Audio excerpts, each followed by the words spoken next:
लिए सबसे उपयुक्त नेता नीतीश कुमार? इंडिया अलायंस के लिए नहीं, बल्कि किसी भी अलायंस के लिए एक नेता जो इस पूरे अलायंस को डुबा सकता है, उनका नाम मुख्यमंत्री नीतीश कुमार है। और ये हकीकत है।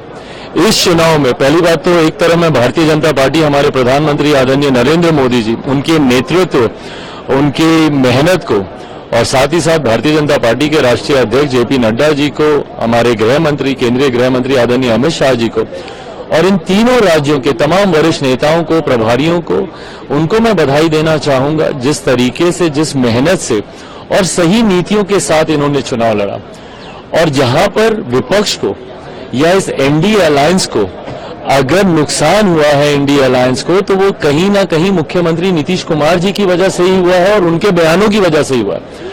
मुख्यमंत्री नीतीश कुमार जी ने जिस तरीके से महिला विरोधी बयान देने का उन्होंने काम किया, जिस तरीके से दलित विरोधी बयान देने का काम किया, जिसको बहुत प्रमुखता से हमारे प्रधानमंत्री आदरणीय नरेंद्र मोदी जी ने हर मंच से बोला, और तो और एक ऐसी नीति जिसका विपक्ष को संभवतः लाभ मिल सकता था। जातीय जनगणना की बात जब जब होती थी तो बिहार में हुई जातीय जनगणना लोगों को याद आती थी, और किस तरीके से उस जातीय जनगणना में धांधली की गई, किस तरीके से अपने समीकरण की जातियों को बढ़ाकर दिखाने का काम किया गया। और कई ऐसी अनुसूचित जाति वर्ग से आने वाली जातियां हो या पिछड़ा वर्ग से आने वाली जातियां हो, कई ऐसी छोटी जातियों को कमतर करके दिखाने का प्रयास किया गया अपने राजनीतिक लाभ के लिए। ये तमाम बातें आज की तारीख में देश की जनता भी जानती है, और खासतौर पर उन राज्यों की जनता तो अच्छे से इस बात को समझ गई थी जिन राज्यों में चुनाव हो रहे थे।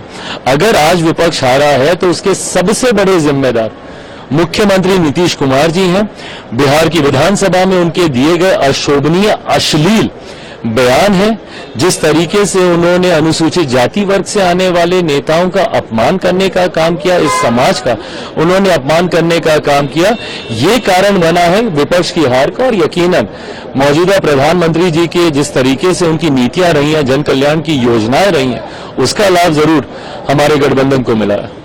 और जिस तरह से बीजेपी की 3 राज्यों में जीत हुई है, कहा जा रहा था कि ये सत्ता का सेमीफाइनल है, तो क्या फाइनल आप किस तरीके का देखते हैं? भाई, सेमीफाइनल खूबसूरत आया है, और कहीं ना कहीं ये विश्वास देश की जनता का हमारे प्रधानमंत्री आदरणीय नरेंद्र मोदी जी पर और बढ़ा ही है। भाई, हम लोग अभी तक एंटी इनकम्बेंसी हम लोग सुनते आए हैं, बट मुझे लगता है हमारे प्रधानमंत्री आदरणीय नरेंद्र मोदी जी एक ऐसा नाम, एक ऐसा चेहरा है जिनका हर बीतते साल के साथ लोगों के प्रति उनका झुकाव, उनके प्रति लोगों का विश्वास और बढ़ता ही है। ये जितने भी राज्यों के चुनाव थे, इन्होंने भी इस बात को प्रमाणित करके दिया। मैं मानता हूं, मेरा विश्वास है कि हर बार से बड़ी जीत आगामी 2024 के जो लोकसभा के चुनाव होंगे उसमें एनडीए गठबंधन को मिलेगी।